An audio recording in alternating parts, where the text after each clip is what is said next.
Hey everyone, and welcome to another midweek Bible study here with the Mineral Springs Church of Christ. This week, we're in John chapter 6, and one of Jesus' most famous miracles, as Jesus somehow manages to feed over 5,000 people with just 5 barley loaves and 2 fish. An amazing story. You may be wondering, all right, well, what can I get out of a story like this? Sure, I believe it happened. Sure, that's fantastic, but what can I learn from a miracle that Jesus performed? I think there are some things, and hopefully we will draw those out as we study together. Again, John chapter 6. We'll read together. We'll just read this account, and we'll go back through it like we've been doing. And again, if you ever have questions, leave those below. I'd love to respond to them, whether by video or text or whatever. So read with me, John chapter 6, verse 1. Sometime after this, Jesus crossed to the far shore of the Sea of Galilee, that is, the Sea of Tiberias. And a great crowd of people followed him because they saw the signs he had performed by healing the sick. Then Jesus went up to the mountainside and sat down with his disciples. The Jewish Passover festival was near. When Jesus looked up and saw a great crowd coming toward him, he said to Philip, "Where shall we buy bread for these people to eat?" He asked this only to test him, for he had already had in mind what he was going to do. Philip answered him, "It would take more than half a year's wages to buy enough bread for each one to have a bite." Another of his disciples, Andrew, Simon Peter's brother, spoke up. "Here is a boy with 5 small barley loaves and 2 small fish, but how far will they go among so many?" Jesus said, "Have the people sit down." There was plenty of grass in that place, and they sat down. About 5,000 men were there. Jesus then took the loaves, gave thanks, and distributed to those who were seated as much as they wanted. He did the same with the fish. When they had all eaten enough to had all had enough to eat, he said to the disciples, "Gather the pieces that are left over. Let nothing be wasted." So they gathered them and filled 12 baskets with the pieces of the 5 barley loaves left over by those who had eaten. After the people saw the sign Jesus performed, they began to say, "Surely this is the prophet who is to come into the world." Jesus, knowing that they intended to come and make him king by force, withdrew again to the mountain by himself. All right, this is kind of short and sweet. We see the miracle that Jesus performs. He's surrounded by all these people who they've heard what he's doing. They want to get a glimpse of him. Maybe they want to experience a miracle themselves, but they come to seek Jesus. What an amazing event that they've come to witness here. But it says he's on the Sea of Tiberias, or also the Sea of Galilee. I'm going to have a picture there now. Hopefully you can make this out. But I was able to stay in Tiberias in 2017 on my trip to Israel. And you can see from up above here on the hill, such a beautiful place. Now, we don't know exactly where Jesus did this, but if you look around, and I have pictures from the Sea of Galilee, everywhere's a hill. I mean, we often joke that Mark, the Gospel of Mark says, and then he left, and quickly he went. And I joke because once you go to Israel, you realize, all right, he had to quickly leave. He had to go there quickly because it was going to take a long time. It's very hilly, very dry, and so it's great that Jesus has access to the water. Yeah, we're not even going to get into what he's going to do after this on the water. But here we see that Jesus had performed all of these signs. He'd healed the sick. And, if I had someone sick, or if I was sick and needed healing, and you hear of a man that can take care of that, man, I'm heading to him as well. Doesn't matter how long it takes me to get there, I'm coming. And so I think that's what when we look at modern day faith healers, we think, okay, well, I need some proof. I need to see this. Well, here in Jesus' time, they were absolutely being healed. They were absolutely seeing these miracles, and they were coming. Now, does that mean they believed in Jesus as to who he was saying he was? Absolutely not. People just wanted to get something from him. It wasn't just, all this crowd was coming to follow Jesus. They just wanted something. And so sometimes Jesus would say things like, "You guys just want a sign, and I'm not going to do it." We read about that a couple chapters ago. But here, Jesus does it because he sees all of these people who are who are coming and are hungry, and he's got this idea in his mind. But look at this as let's start in verse 5. When Jesus and Philip have this interaction, it says, when Jesus looked up and saw a great crowd coming toward him, he said to Philip, "Where shall we buy bread for these people to eat?" He asked this only to test him, for he already had in mind what he was going to do. All right, well, that's the spoiler. This is what Jesus is doing. But look at Philip's answer. It says, Philip answered him, "It would take more than half a year's wages to buy enough bread for each one to have a bite." Philip's a very practical man, and man, I get that. That is me. I am very practical to a fault. Sometimes I want the practicality of it. Jesus, there's no way. We don't have that kind of money. We don't have that kind of cash. How would we? It would take half a year's wages just for everyone to get just a little bite, a little taste. Doesn't make sense, right? Philip is acting like I act a lot of times. How many times do you have an issue, you have a problem in your life that needs to be solved, and your go-to is, I've got to fix it. It's immediate anxiety, it's immediate problem solving. Okay, how can I do this? I know this is a big deal. We need to do this. It's not feasible. I can't, and our minds just keep going. And they keep going. And maybe it's a long time before we finally sit down and realize, I haven't even talked to Jesus about this.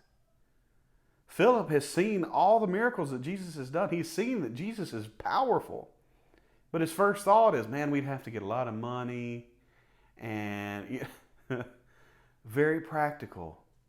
But in that moment, Philip, like I do a lot of times, it's problem solving instead of relying on God. I think the first thing we should do when we encounter a problem, when we encounter even something that we don't even think is solvable, we lay it at the feet of Jesus. If we believe in God, if we believe in Jesus as the Son of God, don't we talk to Him? Don't we bring our cares, our troubles, all of these things before Him to let Him know about it? I know the feeling, because a lot of us, when we do that, when we have something, and maybe it's not a huge deal. Maybe it's a little worrisome for us, but it's not huge, and we think things like, God doesn't have time for that. There are so many worse situations, and we run through these things. But God, through Scripture, He is saying, I am your Father. How hurt would I be if my kids, if my sons, Evan or Logan, withheld things because they thought Dad couldn't be troubled for it? Oh, it'd break my heart. Oh, that would break my heart. And I know that in my mind. But can it get down into my heart so that the next time something comes up, so that the next time I'm trying to figure something out, that before I go into action, I lay it at the feet of Jesus. That I bring my cares and my worries and all of these things. Man, I need this. I need to be reminded. I was sitting in a Bible class one time down in Texarkana, and I'll never forget.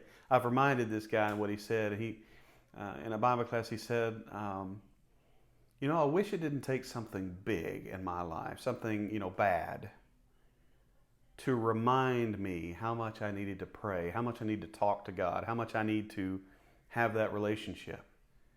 Man, isn't that the truth? Because it seems like when things are going well, it's all about, I can handle this, God, if you'll just step out of the way, Lord. We don't say that, but it's almost the way we act that, I've got this under control when things are going good. Now, when things are going bad, that switch goes on and we start talking to our Father again. But can we have that heart where it doesn't take something big, it doesn't take something monumental in your life for you to continue that communication, to continue that talking to God as your Father? Man, that's what I want. Philip got trapped there. I don't blame Philip, because, like I said, I am Philip, I think, a lot of the time. Just not thinking about the power right in front of me. Not thinking about Jesus, who absolutely cares for every single person there. And here I am trying to wrap my mind around the situation as if I could have the power, or in this case, looking at it and saying, well, there's no way we could have that much money. And so we just discount what God can do. And Jesus, and Andrew, kind of chimes in there, and it's not really that helpful. Hey, this kid has some barley loaves and fish, but he immediately says, well, this is what he has, but how far will they go among so many? Kind of the same thing Philip said. Well, we got this, but not going to work. Nothing we can do with it. And Jesus sits down. Now, again, they have seen Jesus. They have seen, all of these people have come because of the miracles Jesus has done, but even when he's sitting right in their midst, their minds are on the practical and the how can we do this in a non-miraculous way. All right, so Jesus said, have the people sit down. It says there was plenty of grass in that place, so they sat down. I don't know why they throw that in there. Maybe because Jesus didn't make them sit on the rocks or something like that, but there were a lot of grass, so they sat down, kind of like a picnic, I guess. It says, Jesus then took the loaves, gave thanks, and distributed to those who were seated as much as they wanted. Isn't that amazing? He did the same with the fish. When they'd all had enough to eat, he said to the disciples, gather the pieces that are left over. Let nothing be wasted. So Jesus produced as much as anybody wanted, and then there was some left over. So they gathered them and filled 12 baskets with the pieces of the 5 barley loaves left over by those who had eaten. After the people saw the sign Jesus performed, they began to say, surely this is the prophet who is to come into the world. Jesus, knowing that they intended to come and make him king by force, withdrew again to a mountain by himself. The end of this shows really the mind of the people. So many people had come to see Jesus, maybe to get a miracle, to experience a miracle for them or their family or something like that. But they came and they saw something fantastic. They saw something, they knew when Jesus performed this miracle, there was no trickery. There was no buffet set up beforehand that they couldn't see. There was no food bank off to the side where people were bringing these loaves and fish. Jesus, he did this miracle. It was absolutely a miracle. And when we see things like this, when we see this response from people, we have to look at, okay, this is what John wants me to know. This is what the gospel writer wants me to know. When we began this study, and I'm so sorry that it wasn't all on video, but that's what we talked about. These writers have the ability to put everything together to kind of prove their case, to tell you exactly what they want to tell you.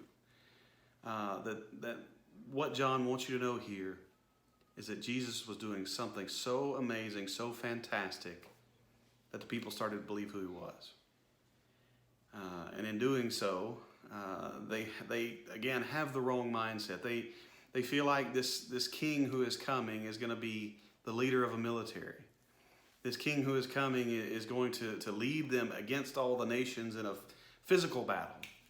And of course, that's not the case. And so Jesus withdraws from that place so that they can't make him king by force. They can't put him at a place he's not going to be. Jesus is in control of this situation.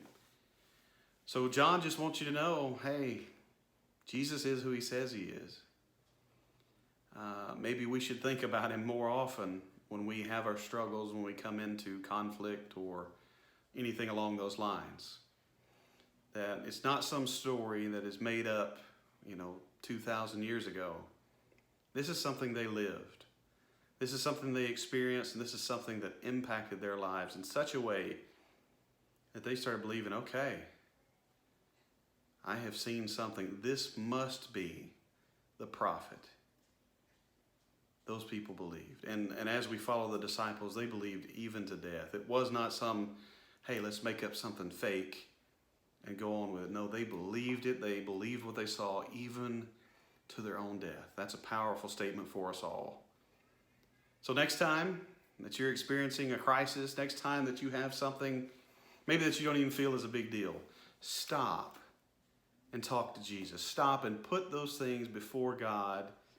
He wants to hear them. He is your Father, and He loves you. Every one of you is special because you're God's kid. That's amazing. We love you. This is the end of this one. We'll keep going next week. We love you. Reach out with any questions, comments. Love to hear from you. But I hope you have a great rest of the week. Talk to you later. Bye-bye.